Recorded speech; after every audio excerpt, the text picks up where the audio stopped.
गांव के पास एक घना जंगल था, जिसे लोग भूतिया जंगल कहते थे। इस जंगल के बीचों बीच एक पुराना और सुनसान बंगला था।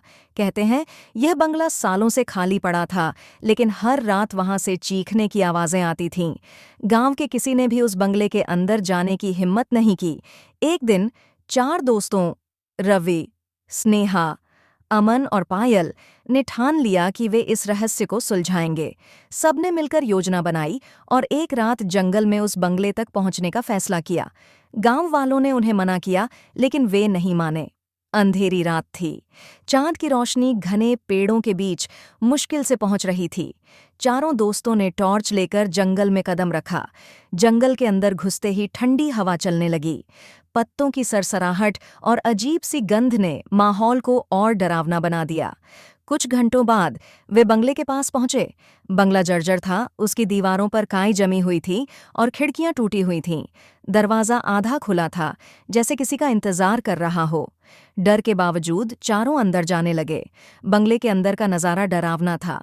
दीवारों पर अजीब चित्र बने थे, फर्श पर सूखे खून के धब्बे थे और हवा में सड़ने की दुर्गंध थी। जैसे ही वे एक कमरे में पहुंचे, दरवाज़ा अपने आप बंद हो गया। चारों घबरा गए। तभी एक भयानक आवाज़ गूंजी, तुम लोग यहाँ क्यों आए हो? यह जगह तुम्हारे लिए नहीं है। कमरे के कोने में अचानक एक परछाई दिखाई दी। वह एक बूढ़ी औरत की आत्मा थी, जिसकी आंखें जलती हुई लाल थीं। उसने चीखते हुए कहा, जो इस बंगले में आता है वह कभी वापस नहीं जाता। अमन ने भागने की कोशिश की, लेकिन दरवाज़ा नहीं खुला। पायल ने दीवार पर एक पुरानी किताब देखी, जिसे छूते ही भूतिया घटनाएं और तेज हो गईं। कमरे में खून की धाराएं बहने लगीं और चारों दोस्तों के कानों में भूतों की कर्कश हंसी गूंजने लगी। स्नेहा ने डरते डरते आत्मा से माफी मांगी, लेकिन वह और क्रोधित हो गई। अचानक एक तेज हवा चली और सब कुछ धुंधला हो गया। अगले दिन गांव वाले जंगल में उनकी तलाश में गए, लेकिन उन्हें चारों दोस्तों का कोई निशान नहीं मिला। कहते हैं अब उस बंगले से 4 और आवाजें सुनाई देती हैं।